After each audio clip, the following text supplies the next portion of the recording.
जागतिक किडनी दिनानिमित्त आज आपल्यासोबत आहेत nephrologist doctor NC Ambekar. Doctor, मला सांगा, एखाद्याला किडनी विकार झाला तर कोणते उपचार उपलब्ध आहेत? आपल्याला किडनीचं डॅमेज कशामुळे झालंय हे आपल्याला आधी जाणून घ्यायला पाहिजे. तर कसं आहे, blood pressure, diabetes, kidney stone आणि किडनी इन्फेक्शन याच्यामुळे पण किडनी डॅमेज होऊ शकते. आता ब्लड प्रेशरचं कंट्रोल करणं हे मस्ट आहे आणि डायबिटीस जर का शुगर वाढलेली असेल त्यांनी पण किडनी डॅमेज होतो. तर त्यामुळे ह्या दोन गोष्टींवर आपल्याला कंट्रोल ठेवायला पाहिजे, वेळोवेळी डॉक्टरकडे जायला पाहिजे आणि त्याची ट्रीटमेंट घ्यायला पाहिजे. इन्फेक्शन झालं तर वेळेवर ते इन्फेक्शन अंडर कंट्रोल आणलं पाहिजे, कारण असंही काही पेशंट्स मध्ये दोन्ही किडनी डॅमेज होऊ शकतात इन्फेक्शनमुळे.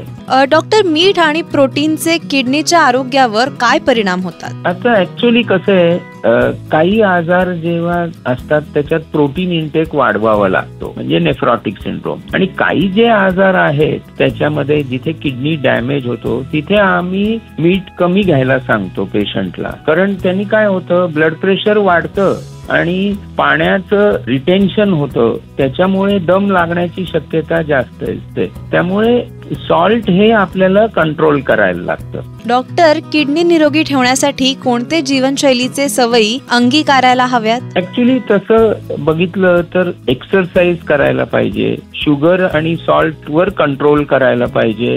हल्ली आपण पाहिलं असेल तर बऱ्याच ठिकाणी वजन वाढलेलं असतं लोकांचं, त्यामुळे ते वजन पण आटोक्यात आणायला पाहिजे. आणि ज्या ड्रग्समुळे किडनी डॅमेज होऊ शकते, म्हणजे पेन किलर, ते अवॉइड करायला पाहिजेत. डॉक्टर, किडनी निरोगी ठेवण्यासाठी कोणते जीवनशैलीचे सवयी अंगीकारायला हव्यात? आता काय झालंय, ऍक्च्युली लोकांचं एक्सरसाइज कमी झालाय, स्ट्रेस असतो कामामध्ये, स्मोकिंग क्विट करायला पाहिजे, अल्कोहोल पण क्विट करायला पाहिजे. याला मेडिटेशन आणि आपल्या भारतीय संस्कृतीमध्ये विपස්සना ही केली तर त्याच्यातनं खूप सारे इफेक्ट, चांगले परिणाम दिसून येतात. आणि दुसरं म्हणजे सोशल, आपल्याला जर का किडनीचा आजार असेल तर तो आपल्याला असे ग्रुप्स किंवा काही NGOs आहेत की जे मदत करू शकतात. आणि किडनीचा आजार आपण जरी कम्प्लिटली रिव्हर्ट करू शकलो नाही तरी स्लो करण्याचे साठी हे सगळे उपाय आहेत. डॉक्टर, किडनीचे असे कोणकोणते आजार आहेत? किडनीचे आजार तऱ्हेतऱ्हेचे आहेत. एक म्हणजे नेफ्रॉटिक सिंड्रोम, जिथे प्रोटीन लीक होतं, किंवा युरिन काही काही वेळा किडनी ब्लॅडर पासून ते मूत्रपिंड पर्यंत अशी जाऊ शकते उलटी. मग नंतर प्रोस्टेटचे पण प्रॉब्लेम्स आहेत, किडनी स्टोन्स आहेत, आणि काही काही वेळा किडनी डॅमेज होऊ शकते बाकीचे आजारपणामुळे. आणि ऑफकोर्स किडनी फेलियर पण होऊ शकतं, विच इज कॉमन. डॉक्टर, मला सांगा, एखाद्याला किडनी विकार झाला तर कोणते उपचार उपलब्ध आहेत? आपल्याला किडनीचं डॅमेज कशामुळे झालंय हे आपल्याला आधी जाणून घ्यायला पाहिजे. तर कसं आहे, blood pressure, diabetes, kidney stone आणि किडनी इन्फेक्शन याच्यामुळे पण किडनी डॅमेज होऊ शकते. आता ब्लड प्रेशरचं कंट्रोल करणं हे मस्ट आहे आणि डायबिटीस जर का शुगर वाढलेली असेल त्यांनी पण किडनी डॅमेज होतो. तर त्यामुळे ह्या दोन गोष्टींवर आपल्याला कंट्रोल ठेवायला पाहिजे, वेळोवेळी डॉक्टरकडे जायला पाहिजे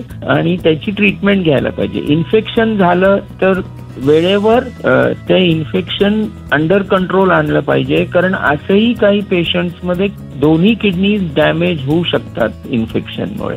डॉक्टर, मीठ आणि प्रोटीनचे किडनीच्या आरोग्यावर काय परिणाम होतात? आता ऍक्च्युली कसं आहे, काही आजार जेव्हा असतात त्याच्यात प्रोटीन इंटेक वाढवावा लागतो, म्हणजे नेफ्रॉटिक सिंड्रोम. आणि काही जे आजार आहेत त्याच्यामध्ये जिथे किडनी डॅमेज होतो तिथे आम्ही मीठ कमी घ्यायला सांगतो पेशंटला, कारण त्यांनी काय होतं, ब्लड प्रेशर वाढतं आणि पाण्याचं रिटेन्शन होतं, त्याच्यामुळे दम लागण्याची शक्यता जास्त असते. त्यामुळे सॉल्ट हे आपल्याला कंट्रोल करायला लागतं. डॉक्टर, किडनी निरोगी ठेवण्यासाठी कोणते जीवनशैलीचे सवयी अंगीकारायला हव्यात? ऍक्च्युली तसं बघितलं तर एक्सरसाइज करायला पाहिजे, शुगर आणि सॉल्ट वर कंट्रोल करायला पाहिजे.